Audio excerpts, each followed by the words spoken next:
में है, संविधान खतरे में है, उसी तरह अब नगर निगम में अधिनियम और नियम भी खतरे में। अधिनियम और नियम को ताक में रख के नगर निगम का संचालन हो रहा है। आज जनता से चुने हुए महापौर की उपेक्षा, उसकी एमआईसी को उपेक्षा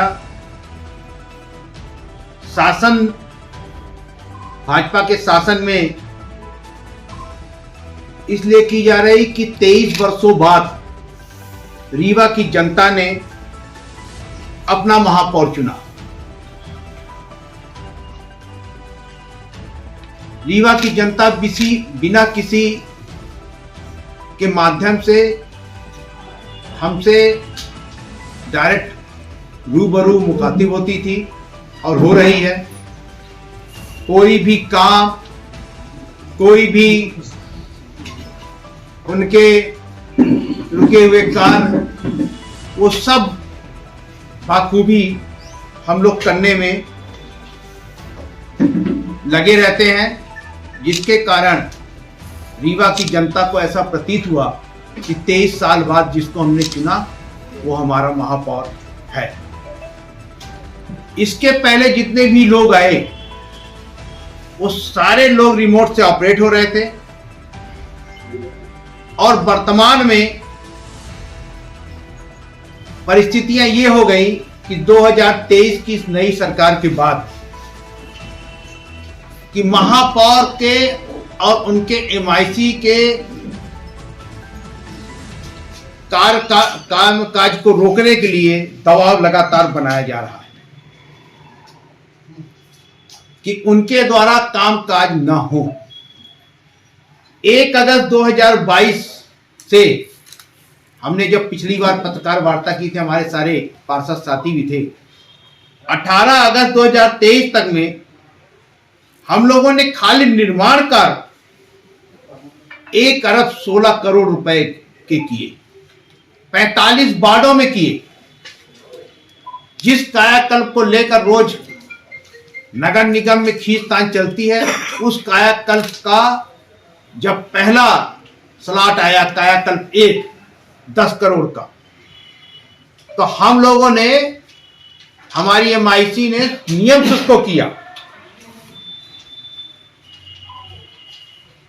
पर इतना करने के बाद जनता के कार्यों को अवरुद्ध न होने पाए। किसी भी वार्ड में हम लोगों ने भेदभाव नहीं रखा, न कभी ये सोचा कि ये भाजपा के हैं कि कांग्रेस के हैं। और इतना कार्य आप ऑनलाइन देख सकते हैं, किसी महापौर ने आज तक 1 वर्ष 1.5 वर्ष में नहीं किया, जितना कि हमारी एमआईसी, हमारे सम्मानित पार्षदों ने हमको जो भी अपने अपने वार्डों की जरूरतें थी बताया, उस हिसाब हम लोगों ने निर्माण कार्य की निविदाएं कराई। विकास कार्य को देख के रीवा के विधायक, मध्य प्रदेश शासन के उप मुख्यमंत्री माननीय राजेंद्र शुक्ला जी की बेचैनी बढ़ गई और वे अपने आप को रीवा नगर निगम से बाहर कर ही नहीं पा रहे। भाई, मध्य प्रदेश शासन के आप उप मुख्यमंत्री हो, आप रीवा नगर निगम से अपने आप को बाहर करिए। रीवा नगर निगम में 45 वार्डों के लिए महापौर है, 45 पार्षद हैं, उनकी एमआईसी है, वो कार्य करेगी। पर नगर निगम के परिषद के अध्यक्ष का जो पद है वह मात्र परिषद चलाने के लिए। 18 का में उल्लेख है कि परिषद का जिस दिन संचालन होगा उस दिन परिषद को अध्यक्ष चलाएंगे। महापौर के सहमति से परिषद के दिन का निर्धारण होगा।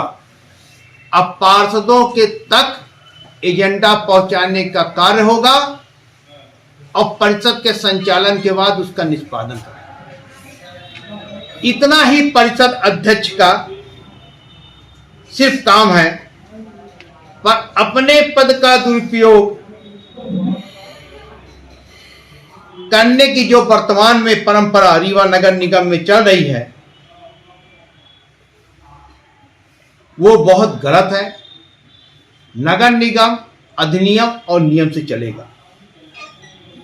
हमको तो जनता ने चुना और जनता से डायरेक्ट निर्वाचित महापौर हैं, पर परिषद के जो अध्यक्ष हैं वो किसी के कृपा से, और कृपा से बना व्यक्ति नगर निगम में बिना अधिनियम के संचालित कराए, तो हमें ये बात जनता को बताने मजबूरी है। रीवा नगर निगम के आयुक्त हैं संस्कृत जैन जी, वो रीवा विधायक के इशारे पे पूरा कार्य कर रही हैं, और ऐसी स्थिति लगती है और ऐसी स्थिति बन गई है कि लगता है कि वो भारतीय जनता पार्टी के एजेंट हैं। रीवा में किसी आईएएस आयुक्त की नियुक्ति ही नहीं हुई। कभी कभी बड़ा शर्म आती है, और आज हमने आयुक्त को फोन भी लगाया।